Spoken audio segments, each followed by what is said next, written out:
It was past midnight when Richard Davenport, one of the wealthiest men in the city, returned home from yet another board meeting that had stretched too long. The Davenport mansion stood tall and silent, its vast halls echoing only with the faint hum of security cameras. Richard, a man known for his iron discipline and sharp business instincts, wasn't used to surprises. Yet that night, something pulled him toward the backyard before he went upstairs to his suite. Through the tall glass windows, he froze. His daughter Emily, his sweet, disabled little girl confined to a wheelchair, was laughing, not just smiling politely, not just faking happiness for his sake like she sometimes did.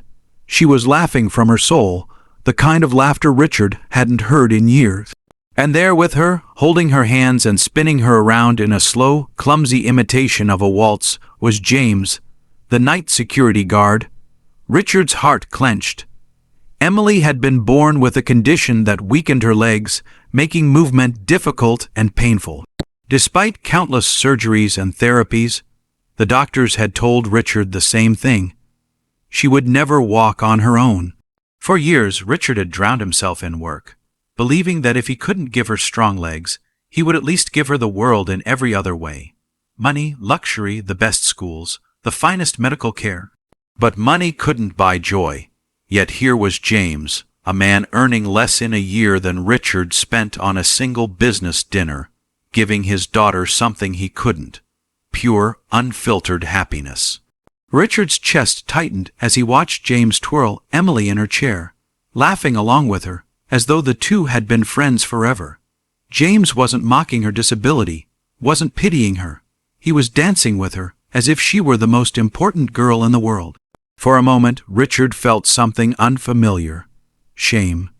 Shame that he, a billionaire, had never thought to simply dance with his daughter. He almost stepped forward, ready to interrupt, but then he stopped.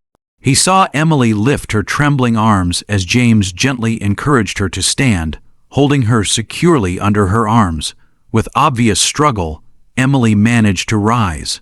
Her steps were wobbly, her legs shaking as though they'd collapse at any second.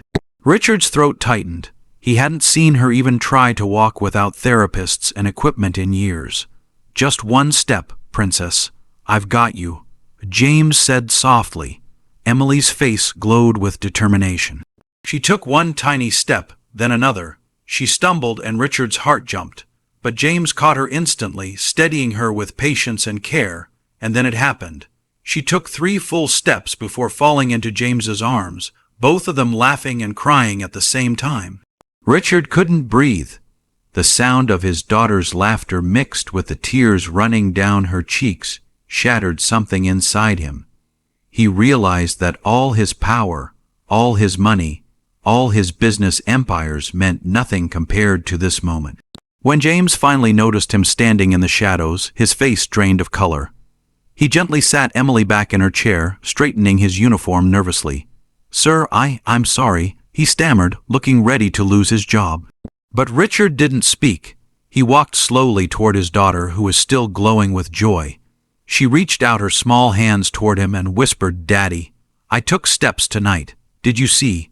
Richard's vision blurred as he knelt beside her, cupping her cheeks. "Yes, sweetheart, I saw, and I've never been prouder of you."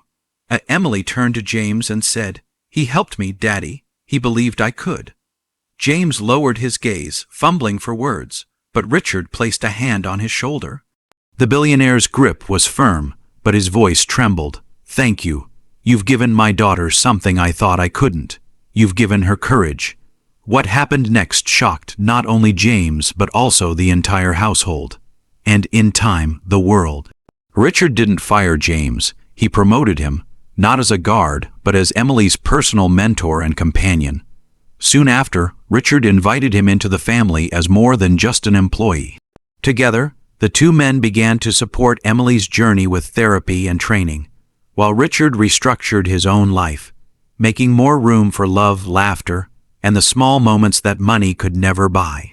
And the mansion that once felt like a fortress of silence began to echo with something far more valuable than wealth: joy, music, and the sound of a little girl's steps growing stronger every day.